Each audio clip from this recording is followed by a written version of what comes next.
बनाएं, इसके लिए मैंने आप सब लोगों को आग्रह किया था। और इसके साथ साथ जो ये समय चल रहा है, इसको भी मैं आपके माध्यम से कहना चाहूँगी कि क्योंकि अभी कल जिस तरीके से सिरसा में आप लोगों को भी मालूम ही है कि रानिया के पास खाजा खेड़ा में खेतों में कुछ इस तरह का संदिग्ध कुछ मिला है, जिसको कि हमारा जो एयरफोर्स के जो अधिकारी हैं उन्होंने उसको अपने कब्जे में लिया है और पूरी छानबीन चल रही है कि वो क्या है, कहाँ से आया है, किस तरह से, क्योंकि 12:15 बजे के करीब जो धमाका हुआ। तो मैं आपके माध्यम से ये भी कहना चाहूँगी कि हमारा नेतृत्व जो है बहुत सक्षम हाथों में है, और इसके साथ साथ जो हमारी सेना है उस पर हमें गर्व है। तो बिल्कुल पैनिक करने की ज़रूरत नहीं है। हमारे नागरिकों को आपके माध्यम से कहना चाहती हूँ कि बिल्कुल चिंता करने की कोई ज़रूरत नहीं है। हमारी सेना जो है उस पर हम गर्व करते हैं, और वो हम बिल्कुल सक्षम हाथों में हैं, हम सुरक्षित हाथों में हैं, और वो ईंट का जवाब पत्थर से देना जानती हैं। क्योंकि आप लोगों ने देखा होगा कि जिस तरीके से 26 तारीख को पहलगांव में जो एक नृशंस हत्या एक के बाद एक हमारे नागरिकों की हुई,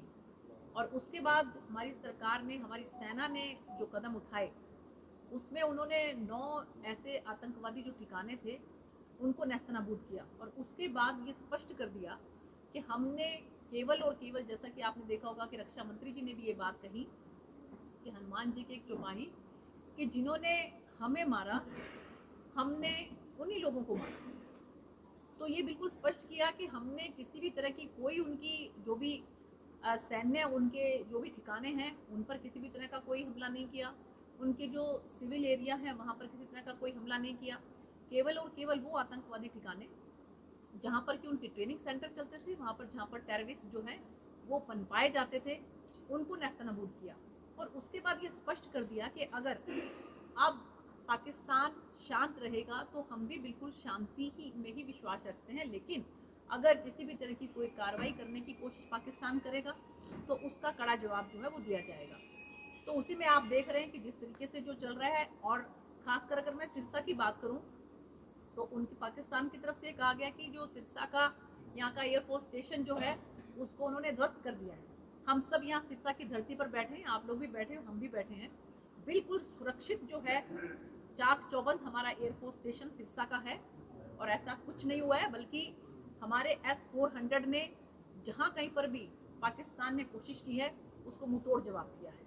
तो मैं आप लोगों के माध्यम से यही कहना चाहूँगी कि जो भी सरकार आप लोगों को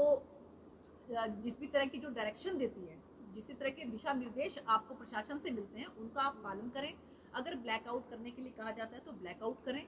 और अगर हम प्रशासन का साथ देंगे तो ये भी बहुत बड़ी देशभक्ति है। और जहाँ कहीं पर भी आपको लगता है कि आप वॉलंटियर कर सकते हैं तो आप वहाँ पर आपको वॉलंटियर भी करना चाहिए। तो बस आपके माध्यम से बस मैं यही बात कहना चाहती हूँ कि नंबर 1, सिरसा के अंदर 11 जून को माननीय मुख्यमंत्री जी ने ये सहर्ष स्वीकार किया है कि कबीर जयंती यहाँ पर मनाई जाएगी। और इसी कड़ी में हमारे साथ स्वदेश कबीर जी हैं, जो कि पूरे हरियाणा में जो है लोकप्रिय हैं, सभी लोग जानते हैं कि किस तरह से समाज को आगे लेकर चलते हैं। हमारे पूर्व में मंत्री रहे अनूप धानक जी, ये भी हमारे साथ हैं। और इसके साथ साथ हमारे जो लोकल यहाँ के जिला अध्यक्ष हैं हमारे सिरसा के, और डबवाली के हमारे जिला अध्यक्ष हमारे यतिंदर जी, रेणुबाला जी, और हमारे लोकल लीडर हैं बामनिया जी, और स्पेशल हिसार से चलकर आए जोगी राम जी, ये सब लोग जो हैं यहाँ पर उपस्थित हैं। और सब ने ये निर्णय किया है कि मिलजुल कर सभी संस्थाएं एकत्रित होकर यहाँ पर धूमधाम से कबीर जयंती जो है माननीय मुख्यमंत्री जी को मुख्य अतिथि बनाते हुए हम लोग मनाएंगे। युद्ध चल रहा है मैडम, कैसे देखती हैं आप पाकिस्तान के युद्ध को? कैसी स्थिति अपने आप को नजर आती है कि भारत कितना मजबूत है? भारत बहुत मजबूत है। हम लोग विजयी थे, हम लोग विजयी हैं, और हम लोग विजयी रहेंगे। देखिए, मुझे लगता है कि ये पाकिस्तान को समझना चाहिए कि अब भुखमरी के कगार पर जो देश है वो अपनी जनता को संसाधन जो है वो मुहैया करवाने की बजाय युद्ध में उनको झोंकने का काम कर रहे हैं। मुझे पूरी उम्मीद है कि हमारी सेना जिस तरह से सशक्त हैं, और हम जिस सुरक्षित नेतृत्व के हाथों में हैं, माननीय प्रधानमंत्री नरेंद्र मोदी जी 24 घंटे जो हैं इसका जायज़ा लेते रहते हैं, सबसे बातचीत करते रहते हैं। रक्षा मंत्री जी ने भी बिल्कुल स्पष्ट कहा है, हमारी सेना के अध्यक्ष जो हैं उनके साथ भी बार बार मीटिंग होती रहती है। तो आप लोगों ने देखा होगा कि हम लोग बिल्कुल सक्षम हैं, और मुंह तोड़ जवाब जो है हम लोग उनको दे रहे हैं। लेकिन पाकिस्तान अभी समझ नहीं रहा है, और मुझे लगता है कि बहुत ज़्यादा नुकसान करवाने के बाद शायद उसको समझ में आ जाए, लेकिन मैं आपके माध्यम से अपने नागरिकों को ये कहना चाहती हूँ कि आप लोग बिल्कुल जो है इस बात को मानकर चलिए कि हमारी सेना सक्षम है और हम सुरक्षित हाथों में हैं। मैडम, नेशनल मीडिया पे लगातार देखा जा रहा है कि कभी पाकिस्तान के लाहौर में घुसी हुई सेना दिखाई जा रही है, कभी इस्लामाबाद पे अटैक बताया जा रहा है, कभी नवाज शरीफ को अरेस्ट दिखाया जा रहा है, तो इस तरह की चर्चाओं को लेकर के क्या कुछ कहना है? देखिए, मेरा आपके माध्यम से ये उनसे नम्र निवेदन है, और खासकर मैं बात करूँ तो रक्षा मंत्रालय ने भी इसमें एडवाइजरी जारी की है कि हमें इस तरह की कार्रवाई या इस तरह की कोई बातचीत या इस तरह का कुछ भी दिखाना नहीं चाहिए कि जिससे हमारे मीडिया का गलत मैसेज आए। एक गलत मैसेज जो है पूरे हिंदुस्तान का जो है पूरी दुनिया के अंदर नहीं जाना चाहिए।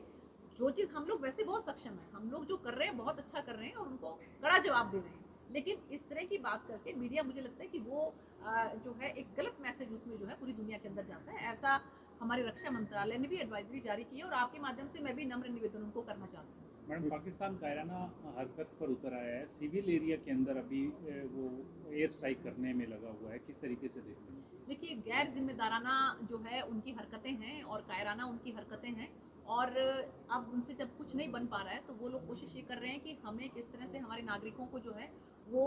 एक त्रस्त कर सकें या कि उनको डरा सकें, इसलिए वो सिविल एरिया के अंदर ये कोशिश कर रहे हैं। लेकिन आप लोगों ने देखा होगा कि हमारी सेना उनको बिल्कुल एयर का जो आप देख रहे हैं कि S-400 जिस तरह से उनको बीच में ही जो जवाब दे रही है, उसकी बदौलत मुझे लगता है कि अभी तक जो है परमपिता परमात्मा का भी आशीर्वाद है और उसके साथ सेनाध्यक्ष जो हैं और हमारे माननीय प्रधानमंत्री नरेंद्र मोदी जी, हमारे रक्षा मंत्री राजनाथ जी जिस तरीके से काम कर रहे हैं, तो अभी तक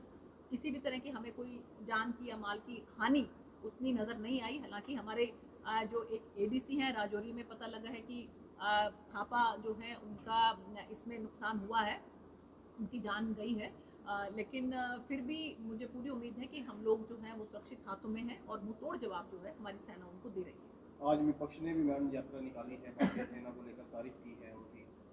देखिए, ये मैं इस बात के लिए बहुत बहुत धन्यवाद भी करना चाहूँगी कि सर्वदलीय बैठक जब भी हुई है, उस बैठक के अंदर सभी दलों ने इस बात को माना है कि हम लोग सरकार के साथ हैं और सरकार जो निर्णय लेना चाहती है वो निर्णय ले, और इसलिए माननीय प्रधानमंत्री जी ने कहा कि सभी सेना, सभी जो पैरामिलिट्री फोर्सेस हैं वो सब फ्री हैंड उनको दिया है कि आपको जहाँ कहीं पर भी जिस तरीके से भी लगे आप उस हिसाब से एक्शन लीजिए, और उसी का नतीजा है आप देख रहे हैं कि जहाँ कहीं पर भी लगता है कि एयर टू एयर में ही जो है उनको इस चीज़ का जवाब दिया जा रहा है, और जो है वो बहुत तिल मिलाए हुए हैं, बौखलाहट उनके अंदर ज़बरदस्त है और उनकी जनता जो है वो त्राही त्राही कर रही है। मैम, सिंदूर का बदला सिंदूर का जवाब दिया गया, भारत द्वारा हमला किया, दोबारा बाद में उसका जवाब दिया है। देखिए, ये एक भावनात्मक आप कह सकते हैं इस तरह से, क्योंकि जिस तरह से जो हमारी बेटियां हैं, हमारी बहनें हैं, उनको सिंदूर, उनके सिंदूर को उजाड़ने का काम जो है उन आतंकवादियों ने किया है, तो उसका जवाब देने के लिए इसका नाम ऑपरेशन सिंदूर रखा गया है। और आपने देखा होगा कि चाहे हम शुभम की धर्मपत्नी है उनकी बात करें, चाहे हम जो नरवाल हैं उनकी बात करें, सब ने एक संतोष व्यक्त किया है कि उनके मन में एक थोड़ी शांति है कि कम से कम बदला लिया गया, और इस तरीके से लिया गया जिस तरह से जो नृशंस हत्या उनके उस समय में हुई, तो उसका बदला जो है हमारी सेना ने, हमारी सरकार ने जिस तरीके से लिया है, तो एक उनके मन में एक थोड़ा सब्र है। मैडम, जो गलत अफवाहें फैला रहे हैं आप इसके लिए क्या संदेश देंगे? देखिए, मैं यही कहना चाहूँगी कि अफवाहों से बचें, क्योंकि हम लोग बहुत सक्षम हैं और जिस तरीके से हमारी सेना काम कर रही है, मैं आपको बार बार बस यही कहना चाहती हूँ कि अफवाहों से बचें, किसी भी तरह की अफवाहें फैलाने का काम ना करें, और ताकतवर देश के ताकतवर नागरिक बने, और जिस तरीके से भी जो भी आपको एडमिनिस्ट्रेशन की तरफ से हिदायत आती हैं, जो भी उनकी तरफ से दिशा निर्देश आते हैं, उनका आप यथासंभव पालन करें। हम लोग इसी तरीके से जो है अपने देश की सेवा कर सकते हैं। हमारे रहते आप बेरोजगार क्यों हैं? सरकारी नौकरी की सबसे अच्छी तैयारी, सबसे अच्छे अध्यापक, सबसे कम फीस, हरियाणा का नंबर 1 कोचिंग सेंटर ICS